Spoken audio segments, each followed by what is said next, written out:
Were you surprised by the judgment that you got?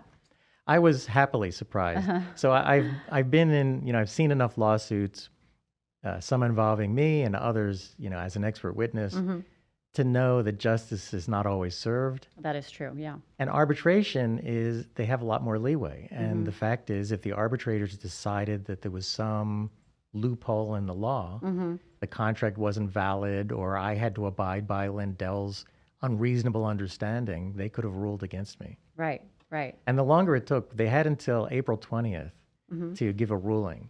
And by April 19th, I was starting to get really anxious because I'm thinking this is so easy that if they're not ruling, they're finding a reason to rule against me. Right, right. Actually, and then what happened was I was playing poker, so I play high-stakes poker. And I was in a tournament, and I decided I wasn't going to check email from my attorney. If I saw that an email came in from my attorney, I wasn't going to check it because I don't want to know. And then, but instead, I didn't realize I got a text message. It just said, oh, there's a text message. So I clicked on it, and it said, congratulations from my attorney. Congratulations, you've won $5 million. Oh my God, what was your reaction? Well, I don't know what I did. I don't remember exactly, but everyone at the table, the poker table, started asking me, what's going on? So I started telling them, and everybody was congratulating me. And it was really hard to focus on the game after that. On the game, yeah, sure. So what's the reaction been from people since they've heard about this, now that it's in the media? So by far, the reaction has been positive. I've gotten a few nasty emails and tweets on Twitter with, saying really horrible stuff. No threats against me, but that I'm a horrible, horrible person. But, I'd say 99% or more is congratulatory. And friends of mine, so I went to a conference the weekend after I got the notice, the decision.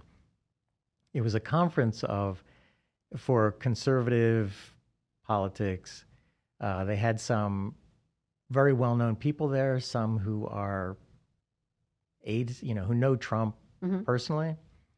And the person who ran is a good friend, and she knew the result, and she was really excited for me. But I told her, I said, I'm probably not going to tell people who I am. And then when I got there, nobody knew me, and I realized the conservative media was not carrying the story, so most of them hadn't seen me and didn't know much about this. Right. Interesting. So I walked around, and by the second day of the conference, I'd started telling a few people, and I went over to someone who was very close to Trump and said, I'm the guy who just won $5 million from Lindell. And he smiled and put out his hand and congratulated me. And he said somebody needed to do that. So I was really surprised. And I started telling more people. And almost everybody was congratulatory. I met a few people who weren't. And their attitude is more like, well, why did you do that? You know that hurts Trump. You know it hurts the Republicans. And I said, look, the truth needs to be out there. If we complain about the left not giving the truth, we need to set an example by showing the truth. Yeah. And after talking to people, every single person was, happy with what I'd done. Right. There was a report that you had actually heard from Trump. Is that true? Oh, no, that would be interesting. I don't know.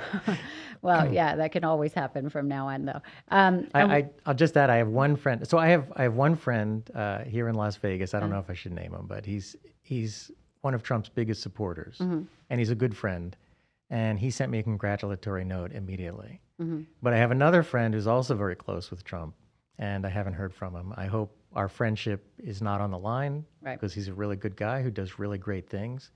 But I don't support Trump like he does. And anyway, I thought the truth needed to get out, so I haven't heard from him yet. Right. And have you heard from Mike Lindell? Only indirectly. I've seen some reports. What's funny is, I got the invitation from him. It was supposedly vetted by him to attend the conference. And then I spent a year and a half in arbitration with him, and he still doesn't know my name. Well, I'm sure he knows your name. He may pretend that he maybe doesn't. No, but I'll tell you something about him I learned, which is interesting. At his deposition, he was on the phone up until the time he sat down for deposition, and then he took a phone call during deposition, which you're not supposed to do. Right. But he took a business call, and then as soon as the deposition was over, he got back on the phone making business calls. And then at the arbitration, if you hear him, he'll tell you how I didn't know what I was doing at the arbitration, and he'll give specific examples. The funny thing is, and the transcripts are all public, he was at the arbitration for about an hour. A 4-day arbitration. He came in on the second day, and his lawyer said, Mike only has an hour, so can we interview him? Can we do his part now, and then he's got to leave? Oh, boy.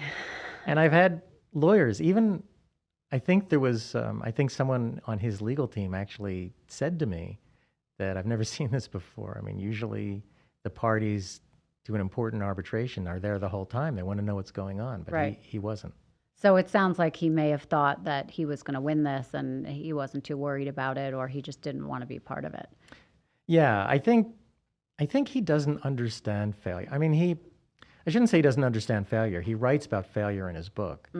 But I think right now I think he truly believes, if you read his autobiography, he says this, he's on a mission from God. And I think that he's going to get Trump back in office because God wants that.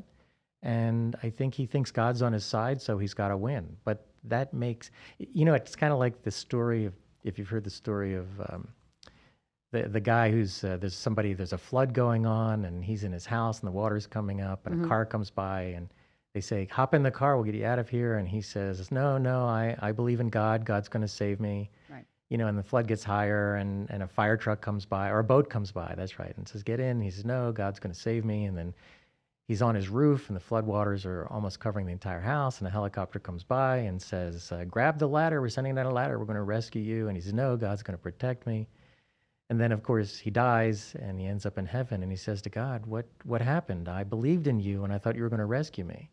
And God said, I sent a car, a boat, and a helicopter. What were you thinking? You just didn't see the signs. Right. Yeah. And I think Lindell is the same way. It's like, I think he doesn't understand that, if he is doing the work of God, we could question that. But if that's true, he still has to work for himself and do the right thing.